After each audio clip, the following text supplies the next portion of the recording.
How's everybody doing? We are glad that you're here. So let me tell you, every year we do this couples retreat for the couples at Calvary. It's one of my favorite things that we do, and we're doing one this year if you want to be part of it. That's not really a sales pitch. It's just we're doing it. It's almost sold out, so if you're interested, do it before. Anyway, you can. But one of the things that I love about the couples retreat that we do has nothing to do with the retreat. It has to do with the fact that there's usually other groups doing events. And I'm always fascinated by the other groups that are there. And one year, we were doing our retreat, and on the same floor as us, right next to us, there was another group. It was a Jewish speed dating group, which is as awesome as it sounds. They were there doing their thing, and they were single and ready to mingle. And now, because there was a Jewish group at the hotel, the hotel took one of the elevators on Friday night and made it a Sabbath elevator. And if you're not aware what a Sabbath elevator is, that's an elevator that you don't have to push any buttons. It stops at every floor, the doors open automatically, and then it goes up to every floor, opens, closes, and then it goes down automatically. So it just does that all night until Saturday evening. And the reason for that is it's so that a person doesn't have to violate the Sabbath, because once again, in an Orthodox home, the pushing of a button would be a Sabbath violation. Apparently speed dating is not a violation, but that's probably a different sermon. So anyway, Carrie and I get on an elevator. When we're there, we didn't even realize that there was a Sabbath elevator, and so we get in, and right when the door's about to close, about 15 young single Jewish men walk onto the elevator as well, and the door's closed. So now I'm on one side of the elevator, and my wife is on the other. And my wife, being the nice person that she is, she says to everyone, "Shabbat Shalom, everyone," and which means, peace on the Sabbath. And that being said, every guy in the elevator just turns towards her. And you don't need to be a mind reader to know what they were thinking. And they're like, who's this shiksa?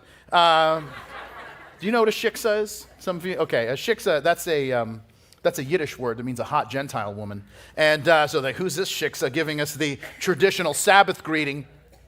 So the guys start talking to her, and she talks, and my wife is so innocent, she doesn't realize what's happening.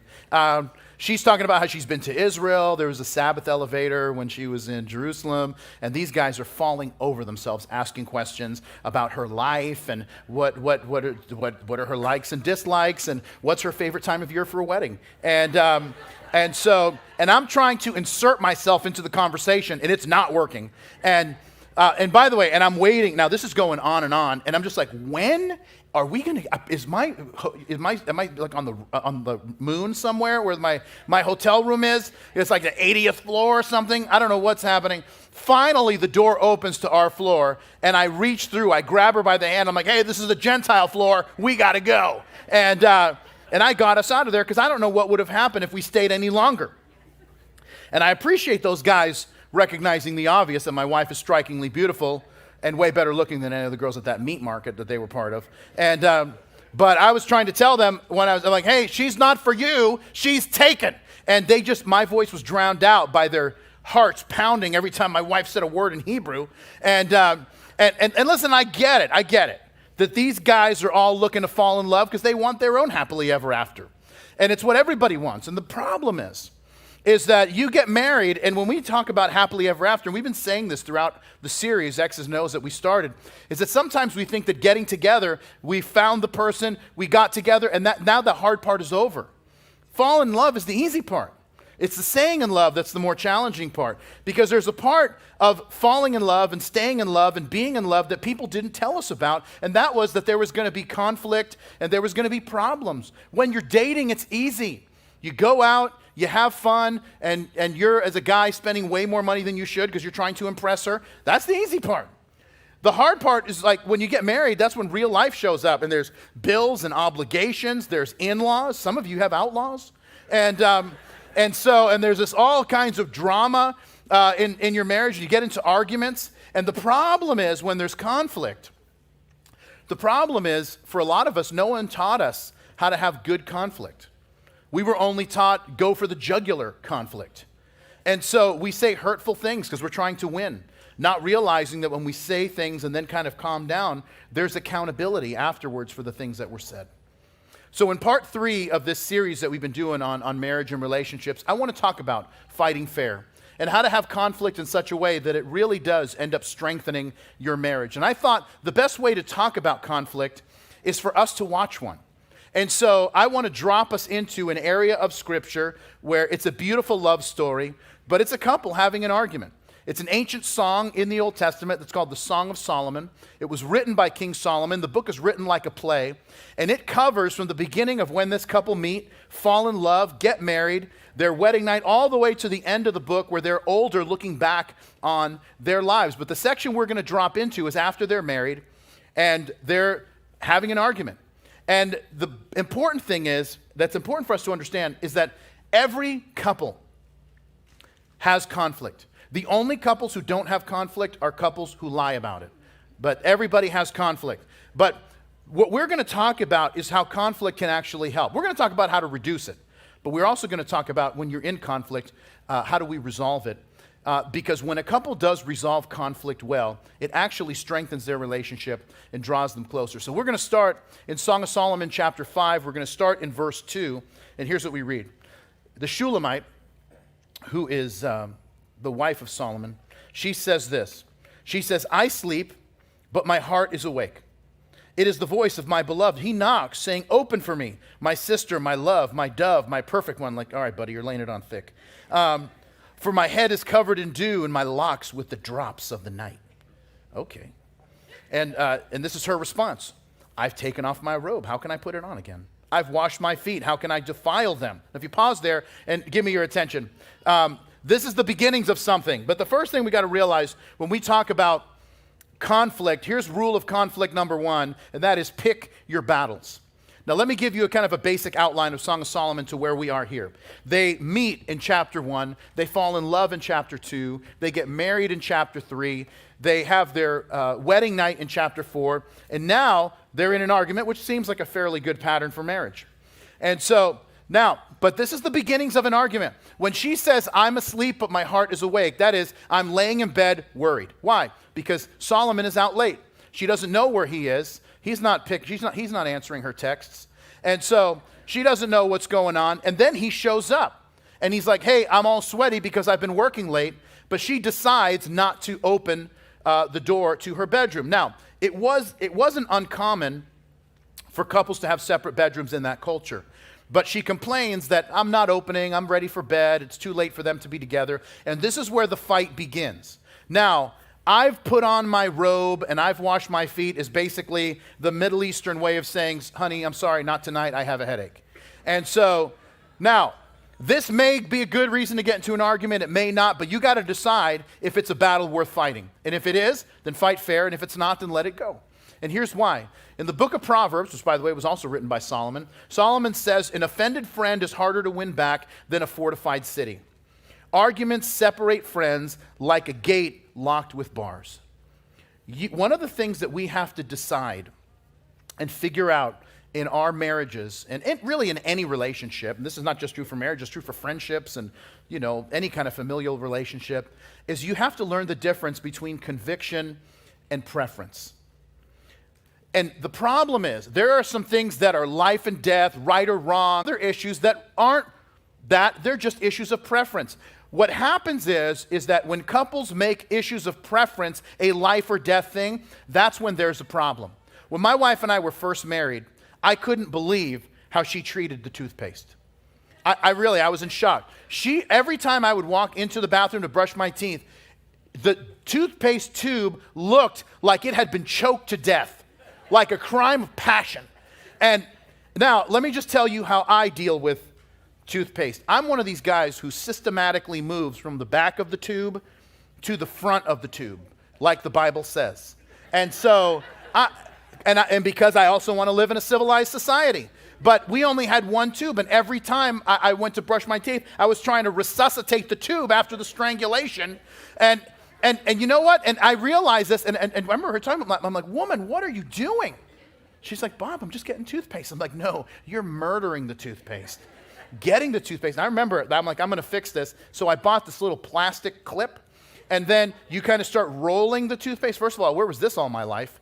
And I just start kind of rolling it, and she's like, that is such a waste of money. I'm like, not a waste of money. I'm actually getting all the toothpaste out of the tube. When you're just, choking it to death, there's all kinds of wasted bubbles and whatnot. Anyway, so you know what we did? And I realized, this is not worth it. We just bought one of those pumps that dispensed toothpaste, and then no more toothpaste tubes were murdered. And that was the end of that. Now, this is kind of a common argument, but let me ask you this question. There's some people who believe that a toilet paper roll. Now, let me just tell you something that happened at 11 o'clock. 11 o'clock went nuts. This was their moment. Apparently, there was some pent-up frustration because they were going for it. And I was like, oh, it's going to be like that. And so anyway, all right. Okay, let me just move on. So there's some people who believe that this is how, the over-the-top of the roll. I'm not even going to ask. Once again, I didn't even ask. I said, I'm not going to ask. And 11 o'clock went crazy to show their support for this over-the-top. All right? But I'm not asking. Instead, anyway, and then then there's other people who want to go this route. Yeah. Okay. I'm sorry. This is 11 o'clock all over again. So it's going to be like that. So now, and there's people that are having arguments. There are people who have gotten two toilet paper spindles installed so they can have one going under and one going over. And I'm just like, okay, if you want to do that, and that's going to reduce the conflict, but this is how you reduce the conflict. All right, let me show you this picture. This is the U.S. patent, 1891, the toilet paper roll. This is the end of the argument. So if you have this argument in your home, you take a picture of this, and you show your spouse. You're just like, honey, it's over. It's over. And if after seeing this, the patent, this is what the maker wanted. When this is what he wanted, he wouldn't even want to know about this underneath thing. But it's like, well, what if my spouse they still want to do it underneath? And I don't know what to tell you. Some people just want to watch the world burn. People just like that. And so now, men and women are different. Men and women are different, and there's bound to be conflict, but you've got to decide what things you can live with and what things are worth the conflict. Now, every study that's done on marriage boils it down to three issues. There's kind of three big buckets that almost all marital conflict fall into, and it falls into communication, money, and sex. Those are the three things. And the guys in the room, they're like, what? Something sex? Is that what I heard? And this guy's anointed. And now, but the goal is, these are the issues. But your goal, and I know sometimes we think that, if my wife were just like me, if my husband were more like me, your goal isn't to turn your spouse into you. Your goal isn't for you to become more like your spouse. Your goal is for both of you to be transformed by the power of God to be more like Jesus.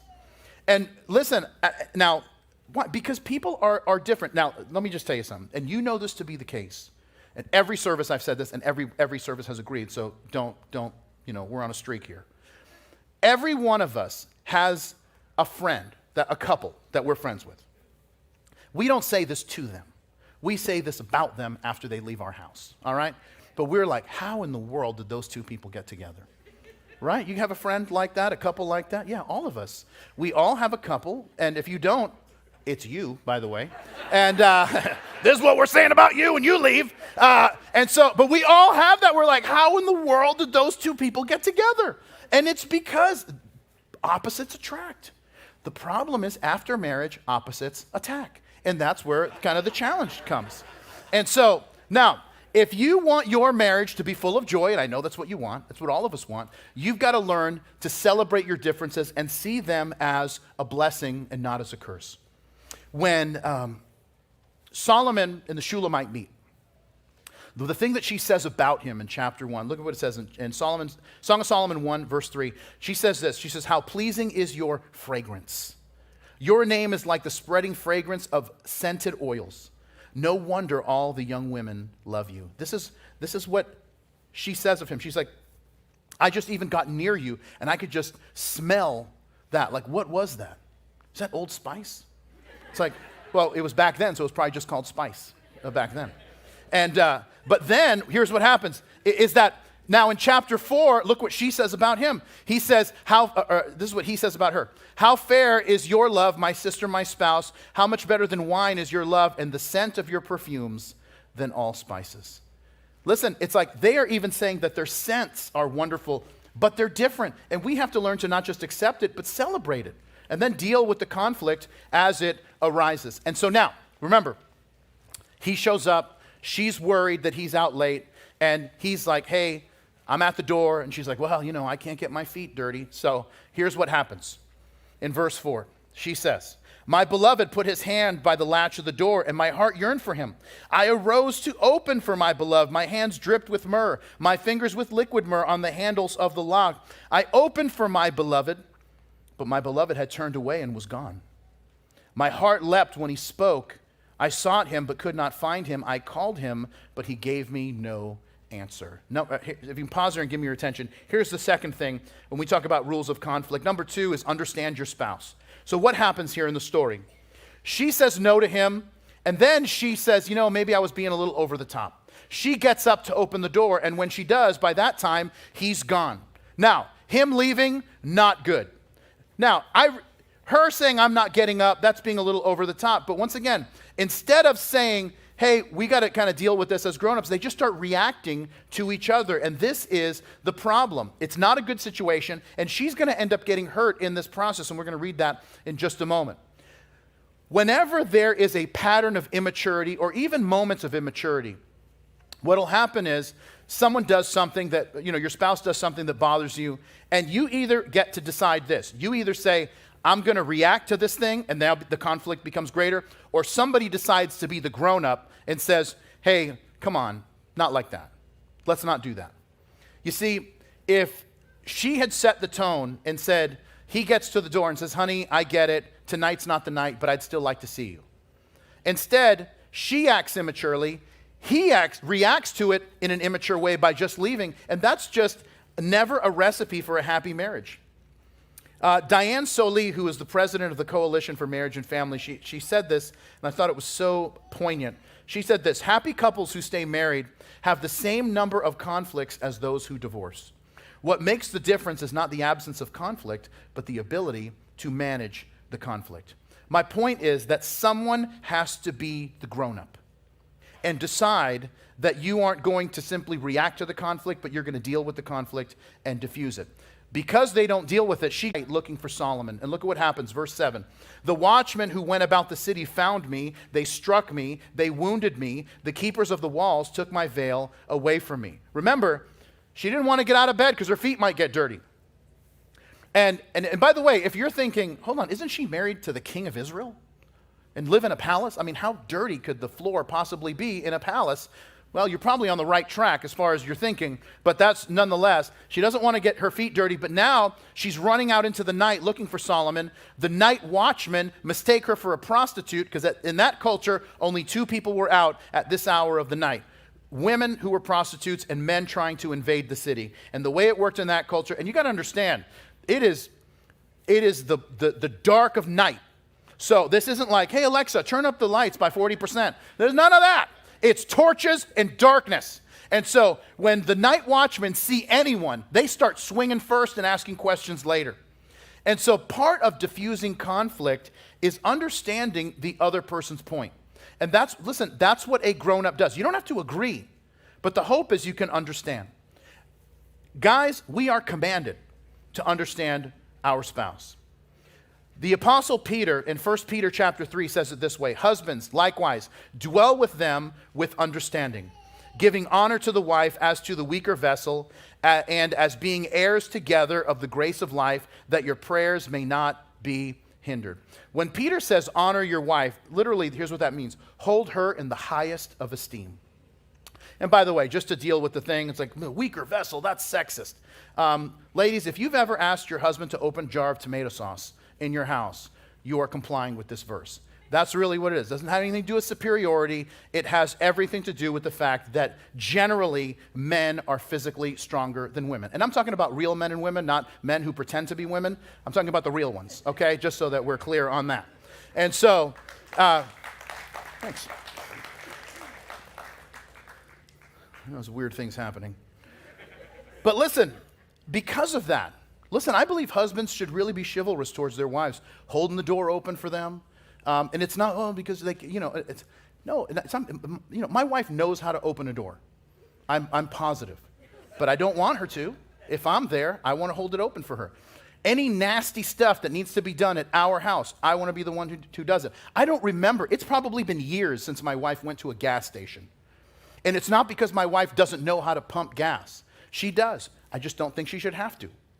And I say this all the time, and I don't know that she likes it. I'm like, if the Queen of England doesn't have to do it, you don't have to do it.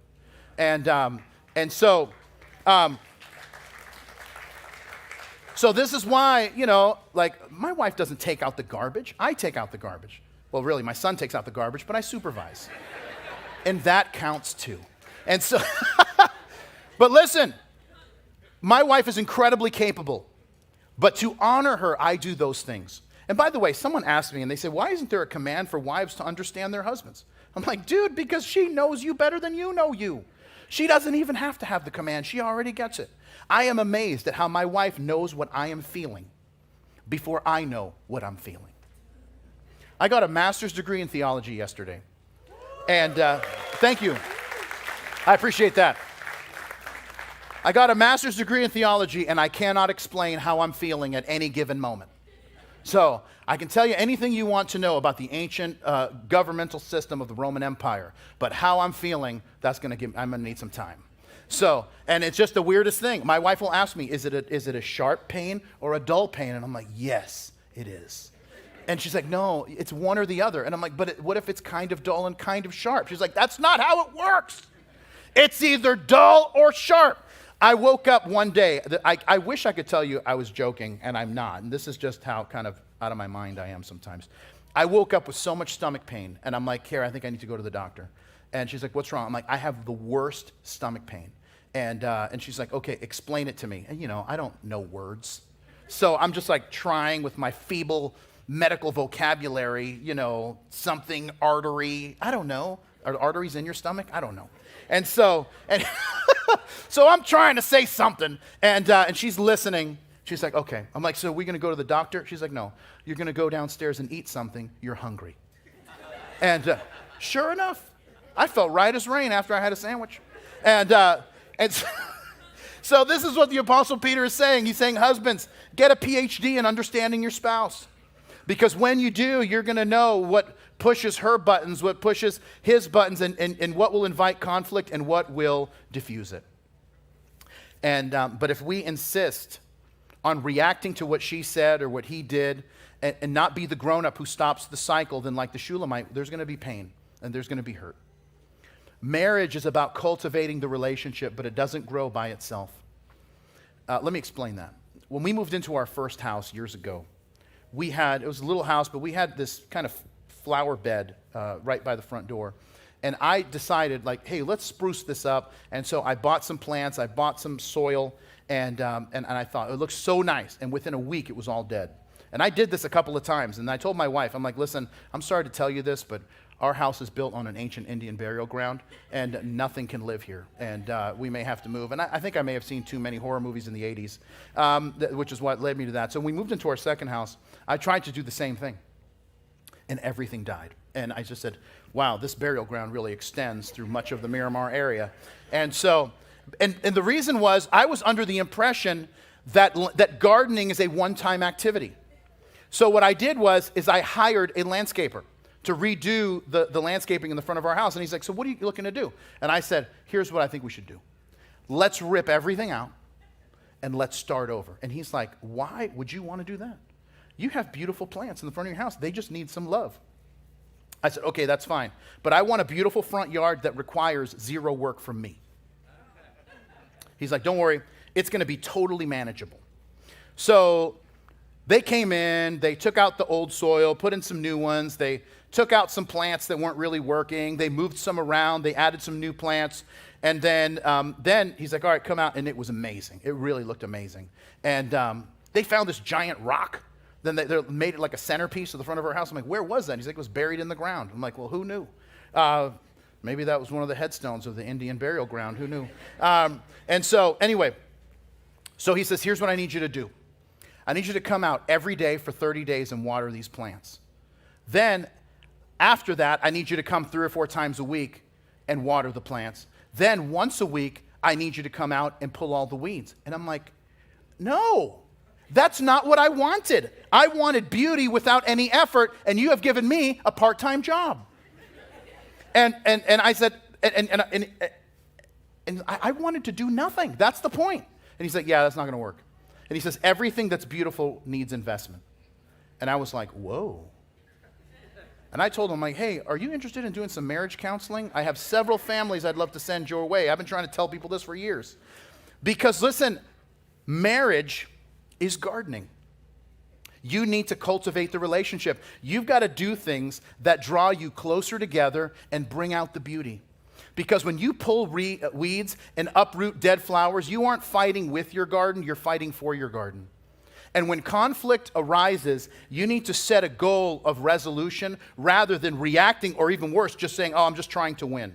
Now, here's the interlude of the story, is that after the altercation with the city watchman, she talks to her friends. The Shulamite talks to her friends, who in the story are called the daughters of Jerusalem. And she says, could you go and find my husband and tell him that I'm looking for him? This is what she says, verse 8. She says, I charge you, O daughters of Jerusalem, if you find my beloved, that you tell him I am lovesick.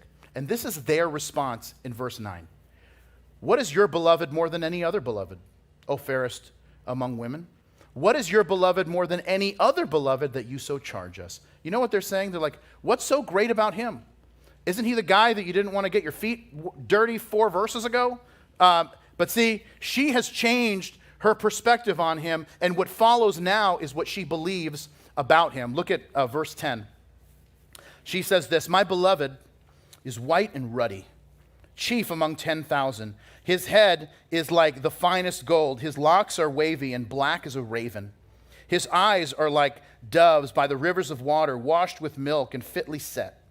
His cheeks are like a bed of spices, banks of scented herbs. His lips are lilies dripping liquid myrrh. His hands are rods of gold set in beryl. His body is carved ivory inlaid with sapphires. His legs are pillars of marble set on bases of fine gold. His countenance is like Lebanon, excellent as the cedars. His mouth is most sweet. He is altogether lovely.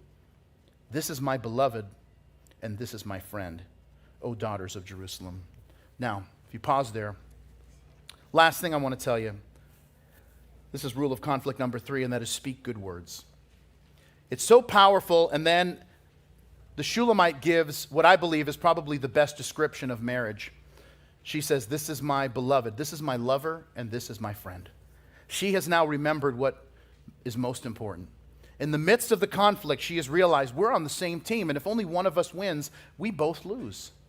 And that's why we have to speak good words to each other. And by the way, we speak good words to each other not just because it's good for them and because we live in a world that is completely encouragement depleted. We speak good words because it's important to vocalize it. We need to hear it. We need to say it. Lots of times we think things and we don't say it. Listen, you've got to say it. That's why Solomon would say in Proverbs 27, an open rebuke is better than love carefully concealed. So how do we speak good words to each other? 3 ways. Number 1 is this: catch your spouse doing what's right. Listen, it's easy to point out what's wrong, but if you want to transform your marriage, encourage your spouse when they're doing the right things. And this is just, by the way, a lesson in human nature. People move in the direction where there's affirmation and encouragement. This is why, and if you have this relationship with your parents, every time you call your parents, they yell at you for not calling more, which makes you not want to call more. And then every time you do, they yell at you for not calling. It's a self-fulfilling prophecy. What they need to have is, when you call your parents, you have a nice conversation. Then you hang up like, man, I would like to do that more. Because people always move in the direction of acceptance and encouragement. Solomon would say it this way in Proverbs 12, reckless words pierce like a sword, but the tongue of the wise brings healing. When we are sloppy with words, and listen, words are my life. This is just one of the things that I've noticed. A lot of times we're just sloppy with our words, and it causes more problems. And listen, if your spouse comes home and they've got a mad look, and you say, "What's your problem?" Now, okay, instead of saying, "What's your problem?" what if you say, "Honey, what's troubling you?" You see how that's the same thing, and yet it's completely not the same thing? Because your tone is different. It's not like you are a problem. It's something is troubling you. You ever talk to someone and then, maybe you're pouring your heart out and then they say these words everyone wants to hear. You know what your problem is? Like, please tell me more. No crisis was ever solved with that opening sentence. But instead if you say, "Hey, I'm so sorry that's happening to you. If it's okay, can I share something that I've learned that really helped me? It may help you too." See how that's the same thing, but it's not the same thing? When we are careless with our words, many times we do it because we don't realize how powerful they are.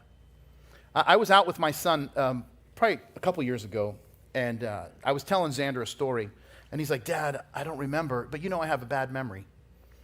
And I'm like, "Why would you say that?" And he goes, "Because I forget things." I'm like, "Xander, everybody forgets things. That doesn't mean you forget everything." And he's like, no, I have a bad memory. And I said, "Xander, if you had a bad memory, how would you remember that you had a bad memory?" It's like I went full Inception on him. And he's like, "That's a good, I don't know, but that really stuck." My son is now our family historian because everything that happens, he remembers with total recall to a point where now it bothers me.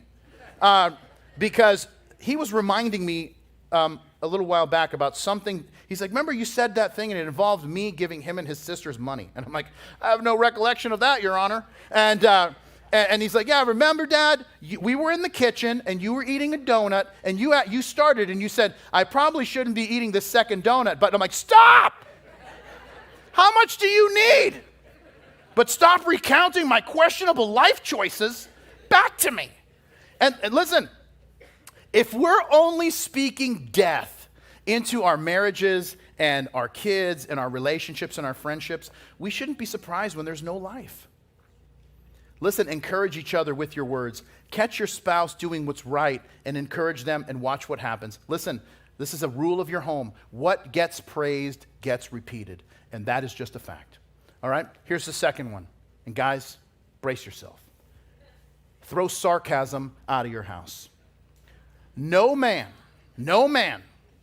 has ever married the woman of his dreams. And when you ask her, "Why did you marry him?" she's like, "I just fell in love with his biting sarcasm." Like, no guy ever got the girl because of his biting sarcasm, but he has lost the girl many times because of sarcastic comments that cut.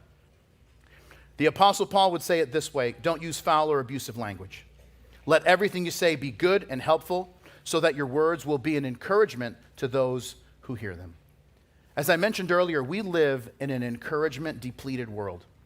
Spend 5 minutes on social media, and it's sarcasm, snarky comments, and just outright rage, and then a few people who are just totally unhinged.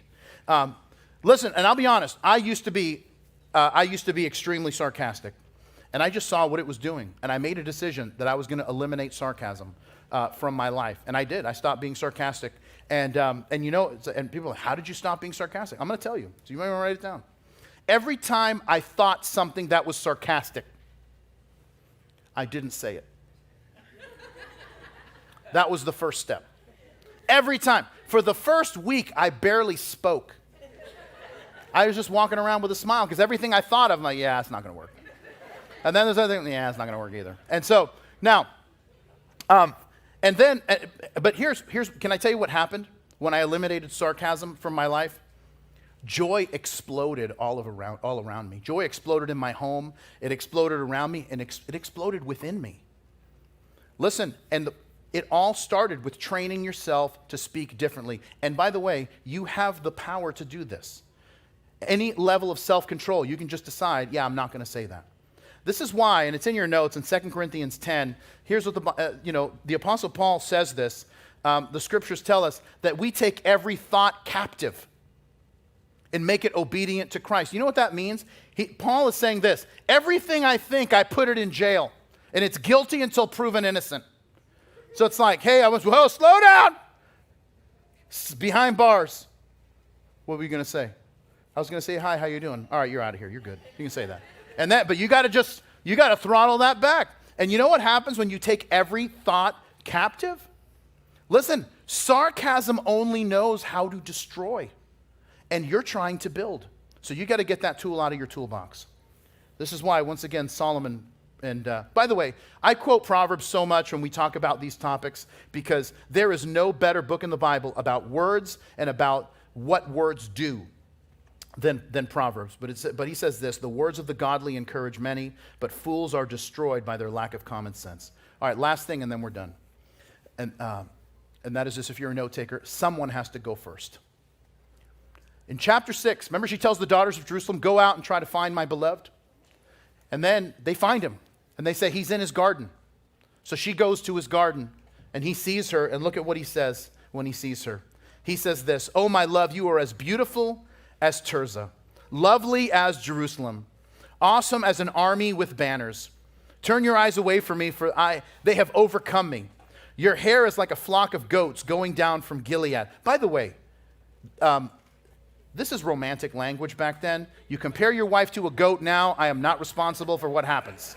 So she throws something at you, and it's like, it's biblical, honey. And so anyway, but your hair is like a flock of goats going down from Gilead. Your teeth are like a flock of sheep which have come up from their washing. You know what that means? Her teeth are white, and none of them is barren among them. That means, honey, your teeth are white and you have them all, which is great. And so, honey, I love the fact that you have all your teeth and that you haven't allowed the cavity creeps to wreak havoc. And so, but he says this, he says, like a piece of pomegranate are your temples behind your veil. Listen, these are the exact words that Solomon spoke to her on their wedding night in chapter 4. She has said good words about him, and now he responds with good words to her. And I know that this can be difficult when you don't know how to have healthy conflict. You say things you regret, and then later they can't be erased after they've been spoken. And then when the next conflict happened, all the hurts come back from every previous conflict, and it makes it difficult to move on. And listen, while it's difficult, you can't live there. We can't keep having the same type of conflict and then wonder why our marriage is stuck in the mud. We have to commit to change, to be the people God created us to be. And the only thing that you can do is humble yourself, ask forgiveness of your spouse, and say, I'm going to prove that I've changed by the transformed life that I live. This is why I love how it ends. In verses 12 and 13, it gives us this beautiful picture of a couple that's forgiven and reconciled. In verse 12, he says, I want you to come sit with me in my chariot. It's a picture of not just reconciliation, but public prominence as they're seen together. And then he says that they were like two opposing armies that are now dancing. I absolutely love that picture. Years ago, my wife wanted to go to a dance class, so we took a salsa class together. And if I can just be really honest, I was really good. And I was so good and took to it so quickly, my wife got very frustrated with me. And I told her, I'm like, honey, I'm Cuban. This is in my DNA. Even though I'd never done it before, the ability to dance salsa is in my DNA. I could probably build a raft that'll take us from Cuba to Key West, too. That's in my DNA as well. So, anyway, but here's what dancing will teach you. Work, my wife has to do the exact opposite of what I do. If my left foot moves forward, her right foot has to move back. If I move back, she has to move forward. And when we do, even though we are opposite, there's harmony and there's beauty. Listen, the goal of marriage isn't to make your wife the replica of you. Trust me, it would be horrifying to be married to yourself. The goal of marriage is to understand that some of the differences that we have are because we are different by design. And when we work through the other differences that we have the right way, there's beauty and there's harmony. And you'll be able to say to the person that you're married to, holding hands next to each other, you're able to say what the Shulamite said, this is my lover, this is my friend. Let's pray together. And Lord, we want to thank you for that. Thank you for that promise that we can have reconciliation and peace and joy when we learn how to reconcile conflict. We thank you for the promise that this could be our beloved, that this could be our friend. So we thank you for that. And God, I pray for every couple in this room that you would do your good work in them, that you'd work in them, that you'd work through them, that you would work for them as they seek to have harmony and joy in their marriage. And we prayed in Jesus' name, and everybody said, amen. Amen. Thank you for joining us today. If you made a decision to follow Jesus and begin a relationship with him, congratulations. It's the best decision you're ever going to make. You may be wondering, so what happens now? Where do I go from here? Just text BEGIN to 62488 and we'll be able to send you this free gift. It's a book called Begin, written by Pastor Bob, and it's going to help you take those first steps on your new journey of faith. So remember, to stay up to date with everything happening at Calvary, follow @MyCalvary on Instagram and Facebook. Until next week, we love you. We're praying for you. God bless you.